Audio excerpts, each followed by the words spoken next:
There's a stage of patience that doesn't get talked about in any healing book, any therapy session, any well-meaning piece of advice from friends who watched you endure far more than any person should have to endure. Everyone talks about the early stages, the hope, the relentless giving, the endless second chances extended to someone who kept proving again and again that they didn't deserve them. Everyone understands that part because it's visible, dramatic, easy to recognize from the outside. The empath who stays too long, forgives too easily, believes too deeply in someone else's potential. But almost nobody talks about what comes after all of that. After the hope runs dry, after the patience has been tested so many times it no longer resembles patience at all in any conventional sense. There's a final stage, one so quiet, so undramatic, so completely different from everything that came before it, that most people don't even recognize it when they're standing inside it. This is the stage where an empath's patience stops being about the other person entirely. If you're currently living inside this stage, if you've noticed something has shifted in you that you can't quite name, a strange, unsettling calm that's replaced the exhausting emotional roller coaster you used to live on, stay with me today, because what you're experiencing has a name, has a purpose, and understanding it fully is going to change how you see everything that's happened to you. Let's start by tracing the full arc of an empath's patience, because understanding how it evolves is crucial to understanding this final, almost invisible stage most people never learn to recognize. The first stage of patience, the one most people are familiar with, is what we might call hopeful patience. This is the patience of someone who genuinely believes change is coming, who extends grace because she's convinced, deep in her heart, that if she just gives enough time, enough understanding, enough gentle encouragement, the person she loves will eventually become who she believes they're capable of being. This patience is fueled entirely by optimism. It feels, from the inside, like an act of love, generosity, faith in someone's potential. This is the patience most people recognize in empaths, the quality that makes them such easy targets for narcissists, because hopeful patience has no natural expiration date built into it.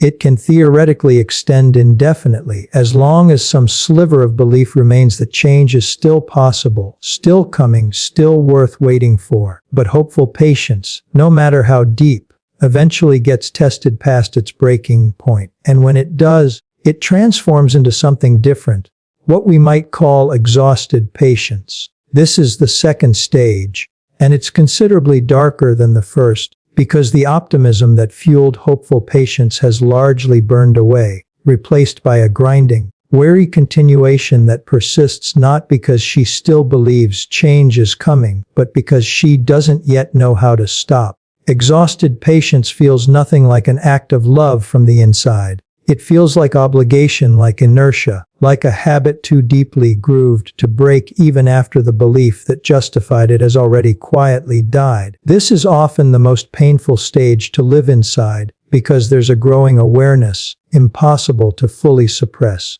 that continuing to wait is no longer serving any real purpose, and yet leaving still feels, somehow, impossibly difficult, tangled up in fear, in identity, in years of sunk emotional investment that make walking away feel like admitting an unbearable defeat. Most conversations about empath healing focus on this second stage, because it's where the most visible suffering happens, and where the most obvious work of therapy, self-help, and recovery tends to concentrate. Break the habit. Recognize the sunk cost fallacy. Build the courage to finally leave. This is important work, and it's where most people assume the journey essentially ends, once the actual physical departure from the relationship finally happens. But here's what almost nobody explains, the piece of this journey that gets almost no attention despite being, in many ways, the most transformative stage of all. Leaving the relationship doesn't automatically end the pattern of patience that developed inside it. Because patience, once it becomes a deeply grooved neurological and psychological habit, doesn't simply disappear the moment its original object is removed from your life. It often persists quietly, redirected toward new targets, new situations, new relationships, long after the specific person who taught you this pattern is gone. This is where the third stage begins to emerge, though it's rarely recognized clearly at first because it doesn't announce itself the way the previous two stages did. This stage might be called displaced patience.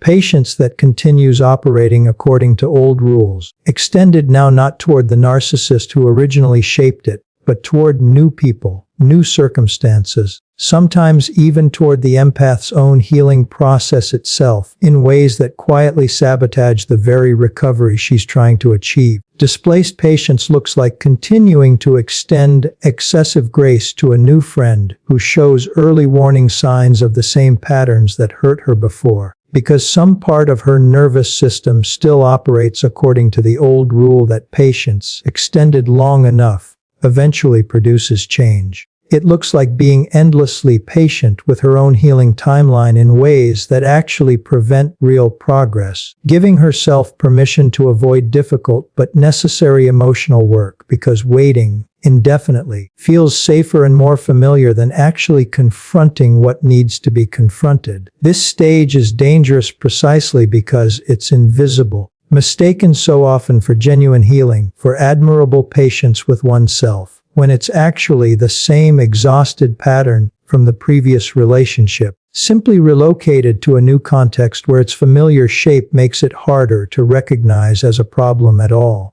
But eventually, if the deeper work continues, if an empath keeps examining not just what happened to her, but how the pattern of her own patience actually functions at its core, something remarkable and rarely discussed finally starts to emerge. A fourth stage, the final stage, the one this entire conversation has been building toward, and the one that changes absolutely everything about how she moves through the rest of her life. This final stage doesn't look like patience at all, at least not in any form you'd recognize from the previous three stages, and that's exactly why it's so rarely discussed. Because everyone assumes patience, when it finally matures, becomes something wiser, gentler, more measured. What actually happens is stranger and far more powerful. The final stage of an empath's patience is the complete dissolution of patience as a coping mechanism, replaced by something that looks, on the surface, almost identical to indifference, but is actually its exact opposite. Let me explain what this actually means, because the distinction is subtle but absolutely crucial to understand. Throughout every previous stage, hopeful, exhausted, even displaced, patience functioned as a strategy for managing an external outcome she didn't actually control. Hopeful patience was a strategy for waiting until someone else changed. Exhausted patience was a strategy for enduring until she found the strength to leave. Displaced patience was a strategy for avoiding the discomfort of confronting new red flags or her own unfinished healing work. In every version, patience was fundamentally oriented outward, toward controlling, managing, or waiting on something or someone external to herself. The final stage abandons this entire framework completely. Because at some point, after enough painful experience, after enough cycles of hope, followed by disappointment, followed by exhaustion, followed by displaced avoidance, something in an empath's psychology finally, permanently shifts. She stops orienting her patience toward outcomes she cannot control, and starts orienting her entire way of being toward something she actually can control. Her own immediate, present moment response to whatever's happening in front of her. This sounds abstract until you see what it actually looks like in practice, and once you see it, you'll recognize immediately whether you've already arrived at this stage yourself, or whether you're still somewhere in the earlier ones. An empath in this final stage doesn't wait for people to change anymore. Not because she's given up on people, not because she's become cynical about human growth in some blanket, defeated way, but because she's stopped needing anyone else's change in order to determine her own next move. If someone shows her who they are, she simply acts accordingly, immediately, without the extended trial period, the multiple chances, the patient waiting that used to define her entire approach to relationships. This isn't coldness. This is something closer to what we might call radical present moment responsiveness, the ability to respond to reality exactly as it is, right now, without needing to project a hopeful future onto it, without needing to endure an uncomfortable present because of investment already made in the past. She's no longer patient with red flags, waiting to see if they'll resolve themselves over time. She simply sees them, acknowledges them, and adjusts her behavior immediately in real time, without the exhausting internal negotiation that used to precede every single boundary she ever tried to set. This is why this final stage so often gets mistaken for indifference or coldness by people who knew her during the earlier stages, particularly by narcissists who benefited enormously from her old capacity for extended, hopeful patience. Because from their perspective, someone who used to give endless chances, endless grace periods, endless opportunities to explain away concerning behavior, now seems to give almost none at all. There's no gradual escalation anymore, no slow build toward an eventual boundary, just immediate, calm, consistent response to whatever's actually happening right now in front of her. But here's what makes this final stage so profoundly different from simple coldness. So important to understand if you're currently living inside it and wondering whether something has gone wrong with your capacity to care. This isn't the absence of compassion. It's compassion finally freed from the burden of having to prove itself through endurance. Because here's something almost nobody articulates clearly about the earlier stages of empath patience. There was always an unconscious belief embedded within it that love, real love, has to be demonstrated through suffering, that staying through difficulty proves devotion, that leaving too quickly, setting a boundary too immediately, responding to a red flag without extending the customary grace period, somehow makes the compassion less real, less generous, less worthy of the identity she'd built around being deeply, endlessly caring. The final stage dismantles this belief entirely. She discovers, often with genuine surprise, that she can care about someone deeply, can hold real compassion for their struggles, their wounds, their humanity, while still responding immediately, decisively, without extended patience, the moment their behavior crosses a line that actually matters. Compassion and immediate boundary enforcement, it turns out, were never actually incompatible. She simply spent years believing they were, because every relationship that taught her patience also taught her that patience was the price of being considered a genuinely loving person. This realization, once it fully lands, changes everything about how she moves through every future relationship, every future interaction, every future moment where someone tests whether her old patterns still apply. Because once this final stage becomes her genuine default rather than an occasional achievement she has to consciously work toward, something happens that changes not just her relationships, but her entire relationship with time itself.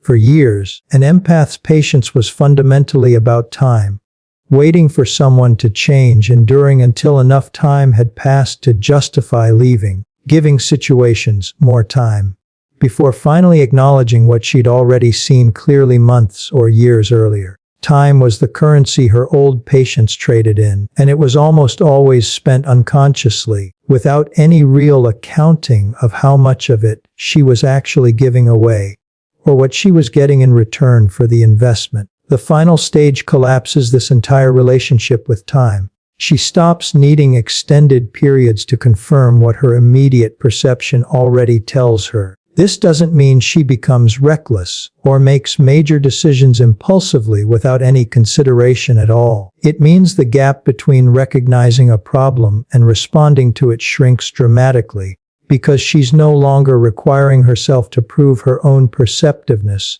through some arbitrary waiting period before she's allowed to trust what she's already seeing clearly. This is perhaps the most liberating aspect of arriving at this final stage, one that extends far beyond romantic relationships into every area of her life. She stops giving excessive time to jobs that clearly aren't serving her growth, waiting for some hypothetical future improvement that isn't actually coming. She stops giving excessive time to friendships that have quietly become one-sided, extending the same patient benefit of the doubt she once gave narcissists, before finally acknowledging what she already knew from the very first uneven exchange. She stops giving excessive time to her own self-doubt, no longer requiring years of repeated evidence before she's willing to trust her own instincts about a situation that felt wrong from the very beginning. This is what makes the final stage so quietly revolutionary, so different from anything discussed in the earlier,